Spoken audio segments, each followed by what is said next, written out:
Fala galera do off-road, amante da natureza, do ecoturismo, turismo rural e gastronomia.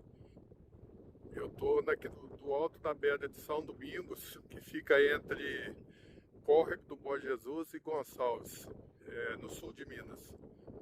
É incrível a beleza desse lugar.